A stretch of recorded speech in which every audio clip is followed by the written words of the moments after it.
folks, well, the day has arrived. Beautiful out. Supposed to be 92 today for Western Washington. That's a heat wave, man. So we got a really perfect day, probably even on the too warm side, but that's okay. We've been waiting for this day for a while. It's just been a horrible spring, and we finally got some nice weather. Don't get me wrong, we've had a little nice weather, but nothing, I mean, cold and damp and wet and gray. This is one of those days that dawn's sunny blue, and man, I'm telling you, it's something that we really treasure over here in this wet, gray place. But we're going to go out to the little town of Pe Ell today, which is quite a ways from here. We're south of Tacoma, near the town of Stillicum, and we're going to ride out through the town of Stillicum, and we're going to go out and we're going to cut through East Olympia, and then we're going to head out towards some little towns out that direction, Little Rock and a few others on our way out to Pe Ell. Pe Ell is a very small town. But the beauty of this place is the Lincoln Creek area, where the motorcycling is top-notch out there. And so we're going to go tour that a little bit, and we're going to give this Valkyrie a try. She's all warmed up and ready to go come off the lift, and so we're going to back her down and get ready to see what the deal is with this. I have a whopping half-mile on this motorcycle, so I've rigged it with cameras. I have 3 GoPros on it right now, one forward facing, one facing me, and one facing rear. So we're gonna go till our batteries run dry on those, and I'm also gonna take the Sony a6000 along to do some other chit chat and talking along the way. So here we go. The big day has arrived. We're gonna ride the Valk. Probably need to get into the Indian and rob some vital supplies. Red Bull, first aid kit, water bottle, sweatshirt, tool case. That's probably all we need out of this side. Got the owner's manual just in case. Grab a few other items here. Oh, bottle of water. It's going to be hot today. We'll take that stuff.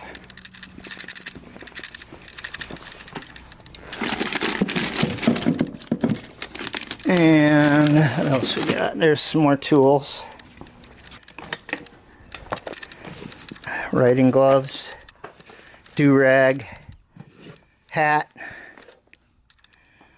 Probably should take the jump box just in case battery goes dead on us. Don't need the Cena. Take my sunglasses. Okay. Let's take this work light. Alright, all that looks good.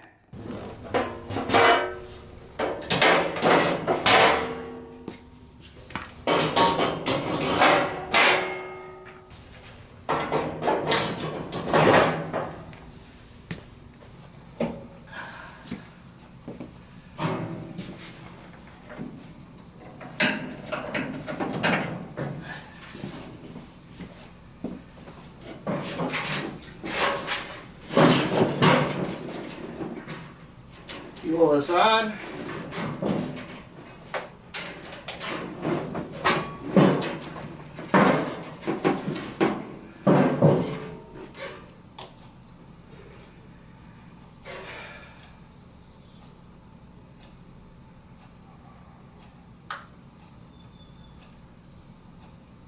Neutral.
So here we are in Pe Ell. That was quite a ride over here. We're at 92 miles to get there since we left my house in Lakewood.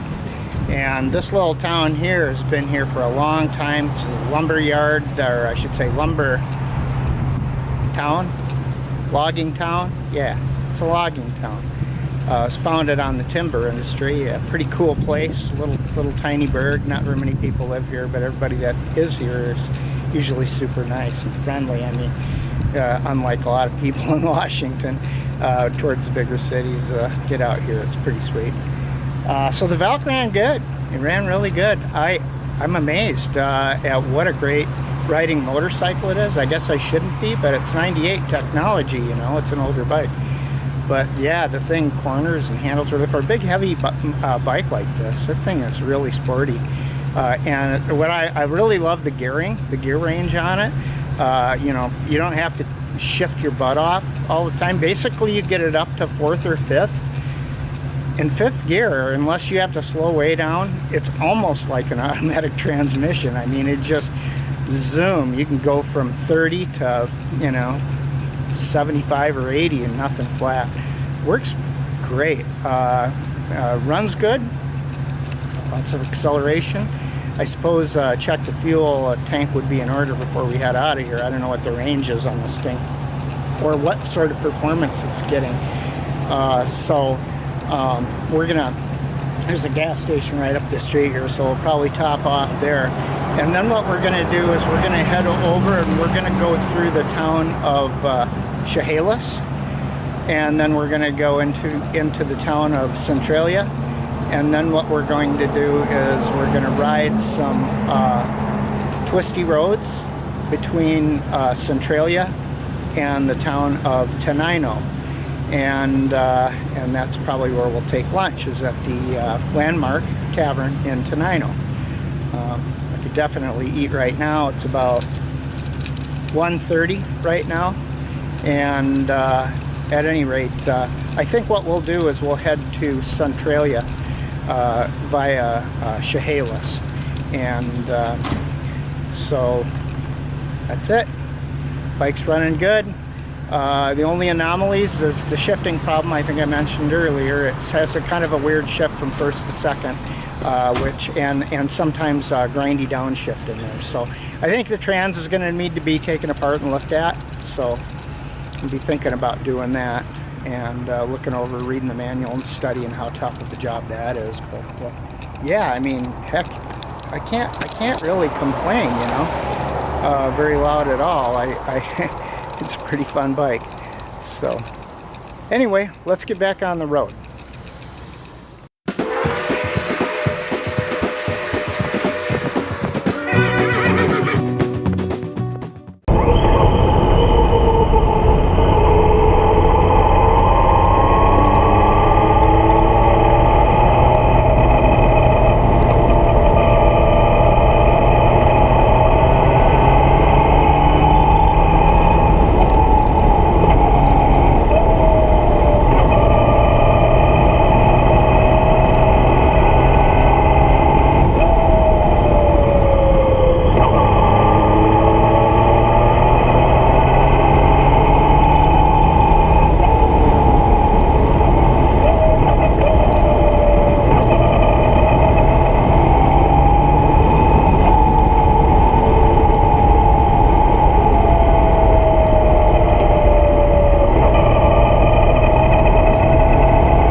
that was quite a day.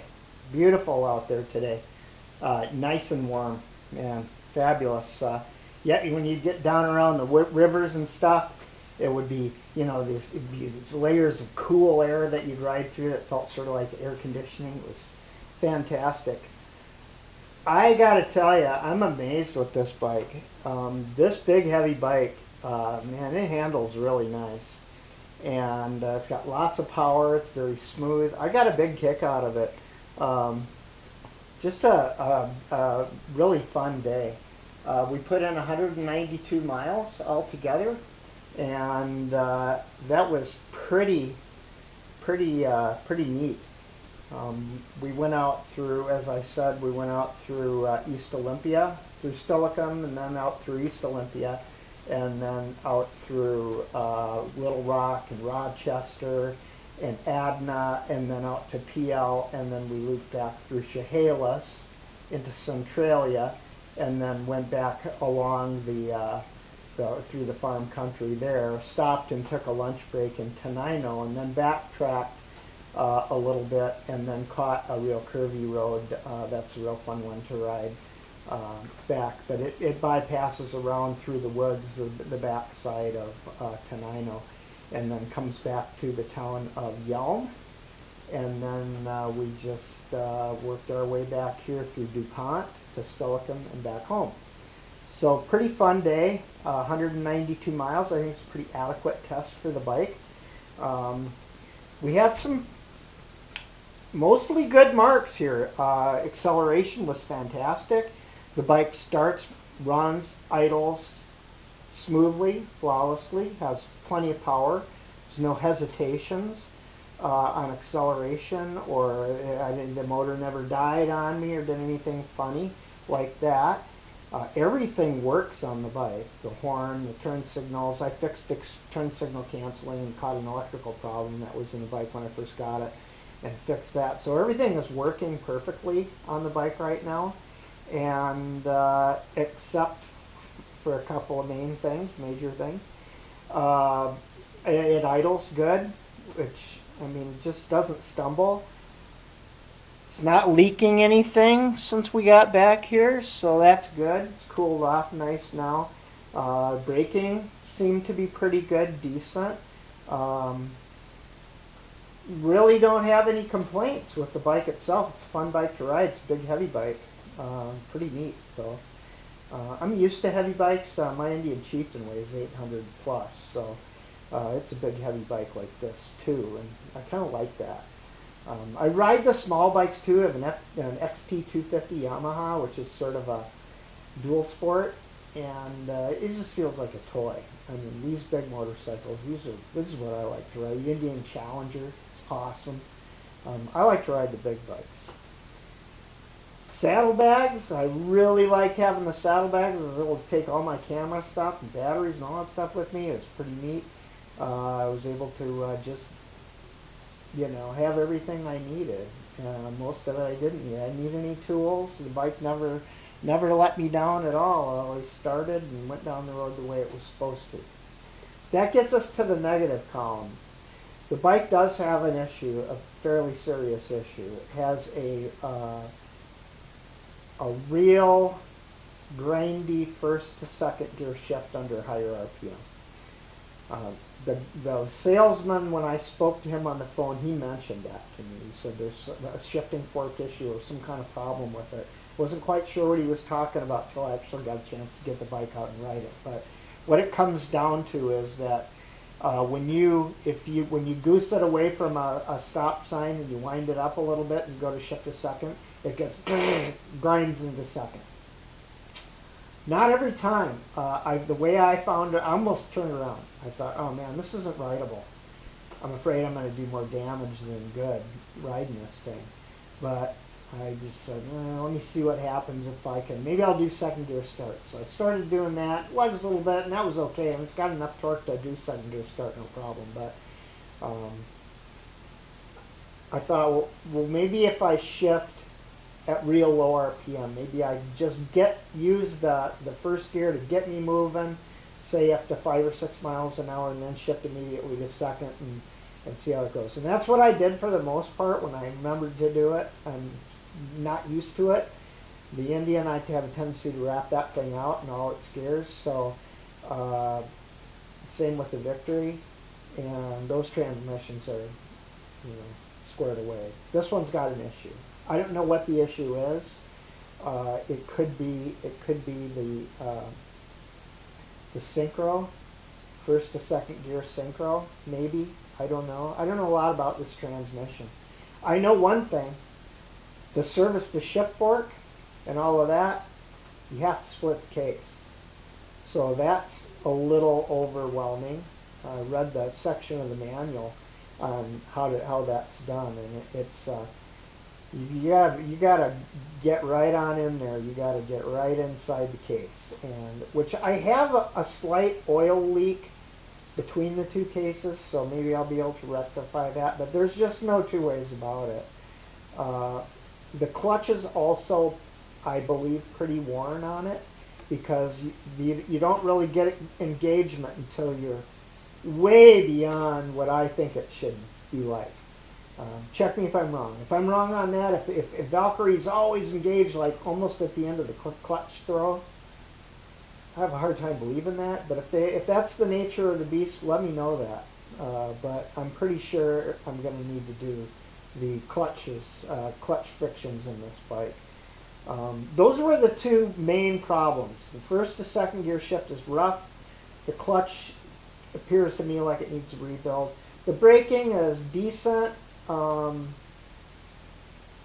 Really, I don't really have too many complaints on that. But I would say probably going to do calipers and rotors and all that stuff. Brake linings, all that stuff. Definitely clutches, clutch discs, frictions at the minimum, and whatever else looks worn. And I'm definitely going to want to do the case separation, get inside and look at all the gearing. The gear clusters, I'll have to go look at all of that and see if there's any worn parts to any of that. And I suspect we're going to find something in the first to second gear range that's going to be bad. So by bad I mean worn out or damaged. So I need to look into that. I'm a little apprehensive about going that deep into the motor because it does run so good, but I just don't have any choice. So we're gonna yank the motor anyway, and while we got it out, I'm gonna have to pull the trans and inspect everything there, and then there's a lot of it is in the actual engine case, which has to be separated. So pistons coming out and the whole ball of wax. So yeah, I'm sorry it has to go that far. I was really hoping that the engine and trans and everything would be fine, would be normal, and I wouldn't have to do that. All I'd have to do is clean it up and beautify it, but that's not the case. So other than that, I hope you enjoyed taking a ride with me today.